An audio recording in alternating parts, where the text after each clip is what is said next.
Alright everyone, welcome back to another Star Wars Galaxy of Heroes video with Fat Phil. And for this video, guys, I'm going to do an interesting sort of segment here where I have 7 harsh opinions about this game. And these are about characters in the game. This is not about bashing anybody, developers, things like that. This is just looking at 7 characters, factions, and saying these are harsh opinions I have about them. If you guys enjoy this, let me know in the comment section. I will do plenty more like this. I have a lot of content I could do like this. I thought it'd be pretty fun to kind of show you guys just some of the more harsher sides of Fat Phil when it comes to looking at this game, especially the characters in it. So let's get started. Of course, we're going to start this off on a high note, guys. Wampa wants Relic 8. He needs you to like, subscribe, comment down below. We hit 5,000 subscribers. Wampa hits Relic 8, and it gets my daughters even closer to getting into college. Because, again, this channel is pretty much their college fund, guys. So I really appreciate all the love and support. Continue to subscribe, and let's hit 5,000 so Wampa hits Relic 8. All right, so some harsh opinions. Let's start with the first one. So Sith Eternal Emperor is the worst galactic legend. You guys should know this, but I'm putting it in here in the video, and I'm going to rant about why he's the worst.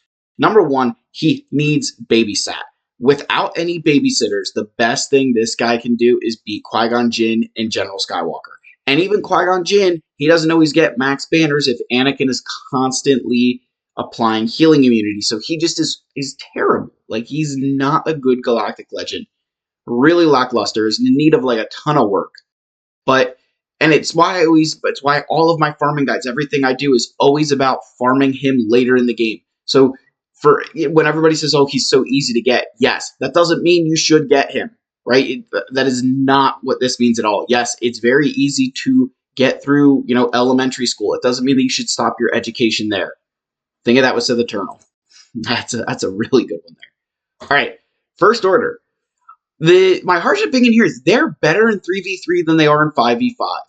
There are 4 leaders in this faction, with Supreme Leader Kylo Ren himself, Kylo Ren Unmasked, General Hux, and Captain Phasma. There are 4 leaders to this faction. Now, there are only 10 total First Order, or is there 11? 1, 2, 4, 5, 6, 7, 8, 9, 10. There's 11 First Order characters there, see? There's 11 First Order characters, which always means there's one oddball out if you were to make a team of full First Order characters in 5v5. In 3v3, you could make a team with Supreme Leader Kylo Ren, and I've done it a lot where I'll use Night Sisters with him, or maybe I'm going to solo something. And then you can use General Hux with Sith Trooper and First Order TIE Pilot. You can use Kylo Ren Unmasked, OG Kylo and Executioner or somebody, and then Phasma. You can make these leftover teams.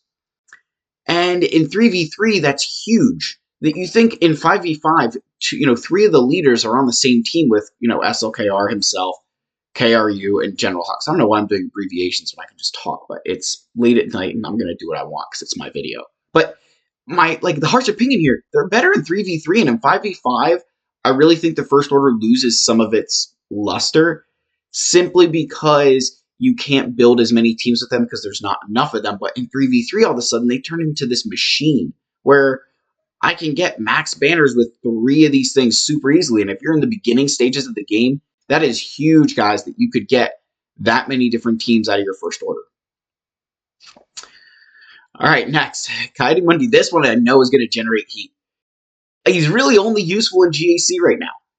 His entire kit, I get that you could say, oh, you could use him, he still deals some nice damage, yada, yada, yada. Sure. But his unique ability says, if all allies are Galactic Republic Jedi, excuse me 1 second, Pippin is being bad. You guys should have seen that cat. He literally, in a second, covered about, 5 yards just running away while I was going to, get him away from scratching at our chest down here. But anyway, back to our regularly scheduled content here where we don't edit videos because that's just ridiculous. So, at the start of battle, if all allies are Galactic Republic Jedi, they have all these bonuses. And then Galactic Republic Jedi with this also gain offense equal 10% or max health, yada, yada, yada. So, basically, if you're not using Galactic Republic Jedi, you are wasting your Ki-Adi-Mundi. And I think that's a huge tragedy in the game that you really don't have a lot of ways to use him with Galactic Republic Jedi except in GAC. So in my opinion, it's just not worth using him outside of that game mode. Shouldn't say not worth using him. It's where you get the most use out of him. You can use him in other ways and it's fine, but you don't get the bonuses like you do in GAC with that Qui-Gon Jinn team. All right, this one I know people are not going to like this, but Range Trooper is so much more important, so much more vital to the Imperial Trooper team than Moff Gideon. Guys, Moff Gideon is so good, right? But he's like, this is one of those things where it's, flash over, like, Moff Gideon is like that. Moff Gideon to me is like those cars that have, like a super sick muffler, like they sound cool, but you know that they haven't done any work to the engine to make it go faster, that it just like sounds cool, but it has no purpose. That's kind of what Moff Gideon does when you're building an Imperial Trooper team. Not that Moff Gideon isn't good and that doesn't serve some purpose, but Range Trooper is 1,000 times better than Moff Gideon, 1,000 times more important because of his assists. Moff Gideon's just fast and he removes turn meter. Great. I can tell you guys that I face plenty of teams with just these, with Range Trooper and these 4 guys right here, and the other team doesn't take turns. Moff Gideon is a non-factor there. So, but I can tell you that I would have lost matches if it wasn't for Range Trooper calling an assist, right? They have a 50% chance to call a buffed ally to assist during their turn. So Moff Gideon doesn't have that. And the amount of people I see who lose matches because they use Moff Gideon instead of Range Trooper is insane.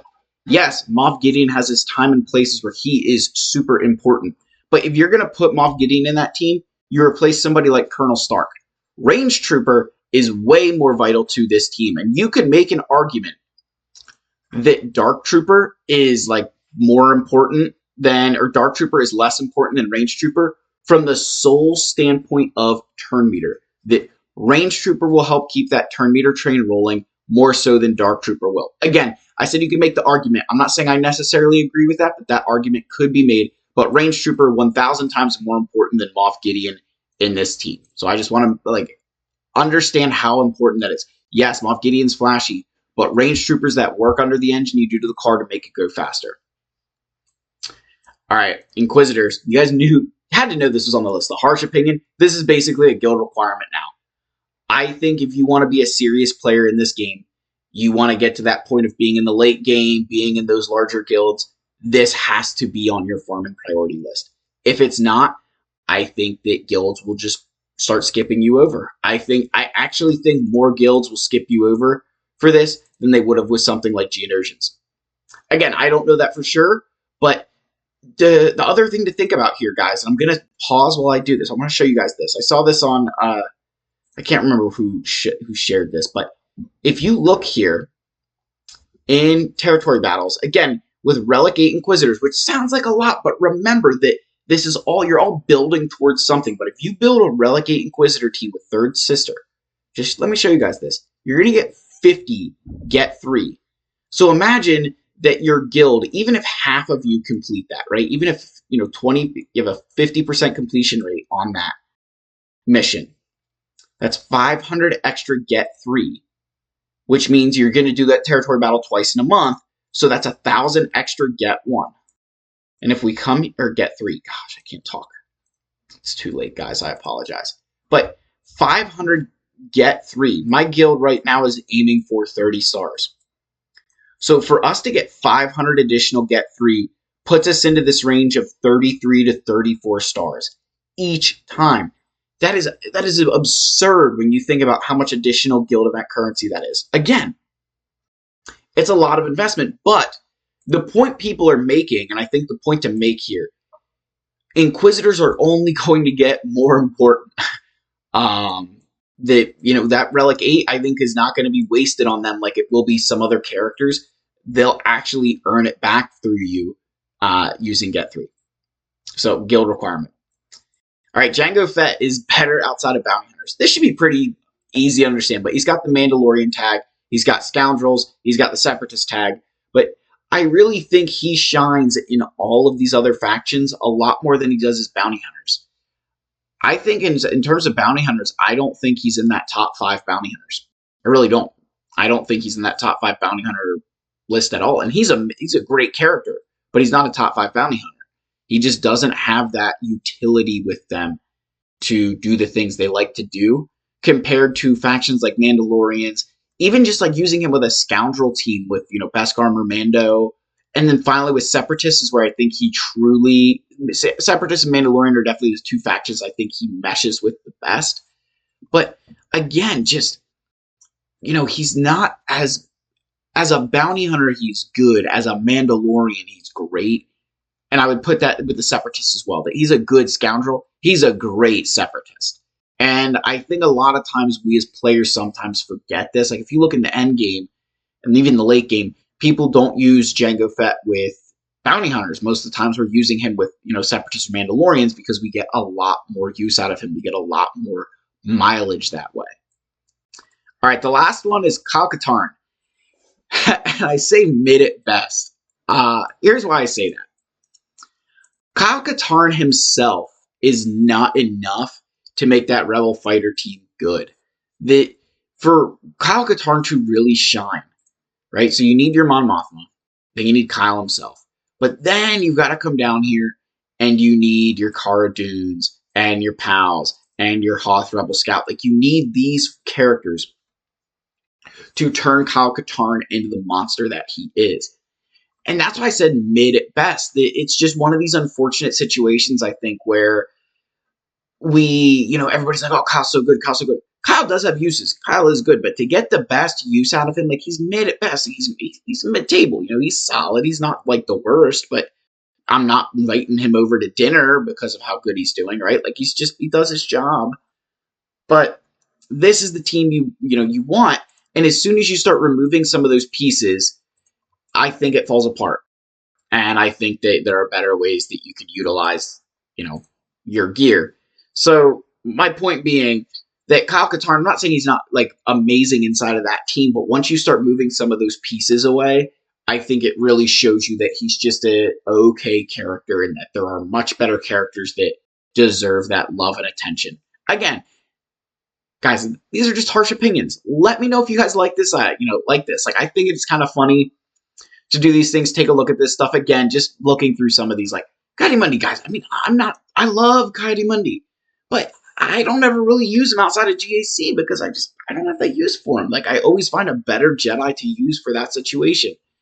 With the First Order, it's kind of one of those things, and in 3v3, I find myself, I'm using them all the time, and in 5v5, maybe I'm using, Supreme Leader, I'm using Supreme Leader Kylo Ren. Maybe I throw a Phasma team at something, but like not really. Sith Eternal, it's self-explanatory.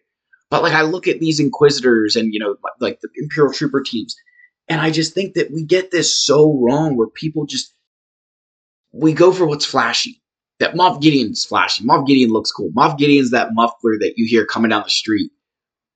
Range Trooper is that guy who doesn't have any additional, like he's got a stock muffler, but underneath the hood, he's got a, supercharged turbo that's going to destroy that dude with the silly little, $50 exhaust from Walmart. I guess that's enough ranting for tonight, guys, but let me know if you guys enjoy this video. As always, smash that subscribe button, leave a like, leave a comment, and I'll see you guys in the next video. Yeah, and again, I guess let me know if you like this, and we'll do more like it, because I think it's kind of fun, and I don't really mind ranting at stuff like this. So that's it, guys. Subscribe. I'll see you in the next video. Cheers.